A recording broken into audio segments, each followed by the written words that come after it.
Justice for Nicholas Heyward. Justice for Nicholas Heyward. Justice for Nicholas Heyward. Justice for Nicholas Heyward. Mr. Heyward is on his way down.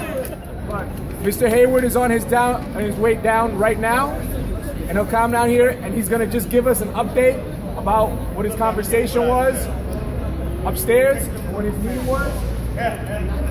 We also want to just stipulate that one of the reasons we're out here too is because many people in this city have seen a glimmer of hope with this Brooklyn District Attorney, because he's been able to exonerate some wrongfully convicted men, some wrongfully convicted black men who served time under investigations and prosecutions under Charles Hines. We want to make sure that Mr. Thomapson also has the wherewithal to understand that police brutality is an issue in this city and in this country, that people are literally screaming at the top of their lungs needs to see justice.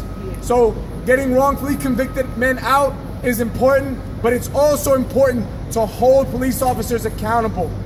This criminal justice system has been out of control for decades. And one of the signs that we are looking for from any district attorney in this city, but Mr. Thomapson has an opportunity right now to do it, is to say, yes, cops will also play by the rules that we all play with, that we're asked to operate within bounds of laws and morals, and police officers can be held accountable by prosecutors. In Staten Island, you saw that didn't happen. And that's why people are still angry.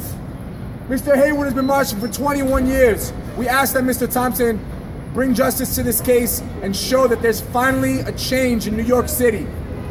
That finally today we're gonna see justice, and finally today we're gonna start holding police officers accountable. And there's no better case than the case of Nicholas Heyward Jr. Because Nicholas Heyward Jr. was in 1994. It was one of the first cases in the era that we're seeing when we saw all of the police brutality movement start, that led the way for the Amadou Diallos, for the Sean Bells, for the 50 Shots, for the Eric Garners, for the Kai Gurleys. So going back in history and starting with Nicholas Heyward, we can start to unpack all of the lies and the injustice that have brought so much anguish to all the families that marched for so long. So, and I'm out here in support of Nicholas Heyward because 21 years is too long to be fighting for justice. And I'm the nephew of John Collado. My uncle was killed in 2011 by the NYPD. My uncle was breaking up a fight between two individuals. One of them was an undercover police officer who never identified himself. And I'm out here in support of Nicholas Heyward because you know, no child, no person deserves to die, especially an innocent person. He was only a child, 13 years old, doing what a kid is supposed to be doing, playing with a toy gun, playing around. And we're here seeking justice. 21 years is too long. No peace. justice for who? Nicholas Heyward. Justice for who? Nicholas Heyward. Justice for who? Nicholas Heyward. Justice for who? Nicholas Heyward. Justice. No peace. No justice. No peace. No justice. No peace. No justice. No peace.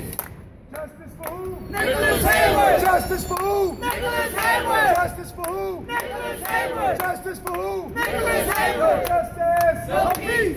No justice. No peace. No justice. No peace. No killer. Police. Say his name. Nicholas Heyward. Say his name. Nicholas Heyward. Say his name. Nicholas Heyward. What's his name? Nicholas Heyward. Mr. Nicholas Heyward and his supporters.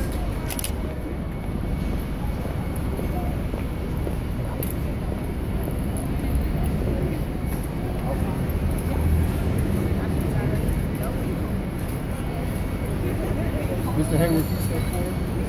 Can everybody move forward just a little bit? Take a step forward.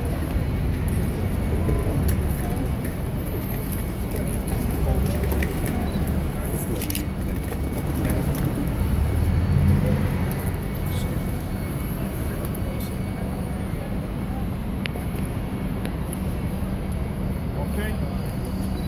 My name is Nicholas Heyward Sr. I'm the father of Nicholas Jr. Nicholas Jr. was a 13-year honor student when he was murdered 21 years ago. Just finished meeting with the Civil Rights Division, Ken Thomapson's office. It was a fairly well meeting. My only problem with this meeting is that they have yet to uncover any of the files that their investigation from Charles Hines 20 years ago. They are having difficulties finding them files. But they said they're going to continue to look for those files. There has been a cover-up, and I know there's been a cover-up, and I have proof to show that it's a cover-up. Not only by the District Attorney Charles Hines' office, but there has also been cover-ups from elected officials by trying to show and prove racism. I am so angry at this case because of the fact that the plastic toy gun that my son was playing with didn't look close to a real weapon. This is a reputable copy of the plastic toy gun in which my son was holding. Actually, that he dropped when he encountered the officer. He dropped the plastic toy gun and said, "We're only playing, we're only playing." And they shot and killed him anyway. But in the newspapers, this wasn't published as a colorful gun. It was posted in black and white, which made it seem real. And that's why I have a problem today with them calling plastic toy guns dangerous weapons. Plastic toy guns are not dangerous weapons.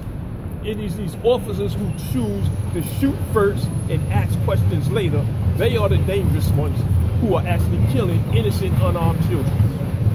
And that is why, I mean, for 21 years, for me to still be out here showing and proving over and over again that it was an injustice done to Nicholas Heyward, that there is something that everyone should be outraged about. Elected officials should join in to make sure that it is real justice done on this case.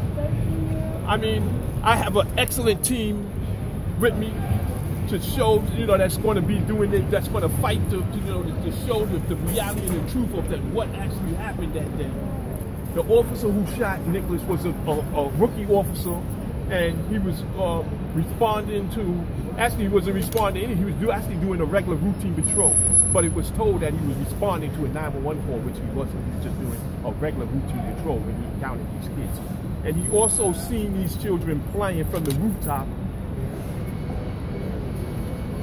I tell you, I tried to maintain my composure, over the years, but it's been very hard. Knowing that my son wasn't doing absolutely anything wrong, the children were only playing. He never one time pointed any, this plastic gun at the officer, which the officer is actually trying to claims to in his deposition.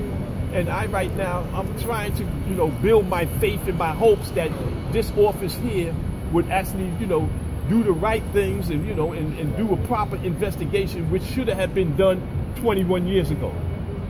So, I mean, like I said, I know that, that there has never been a real case of justice done in any single case of police murder. And don't forgive me for using the phrase murder, because that's what it is. Innocent, unarmed, doing nothing wrong, committing no crimes. You murdered my son, 13-year-old. That officer should have been prosecuted 21 years ago. There should have been an indictment. There was no indictment or anything in this case.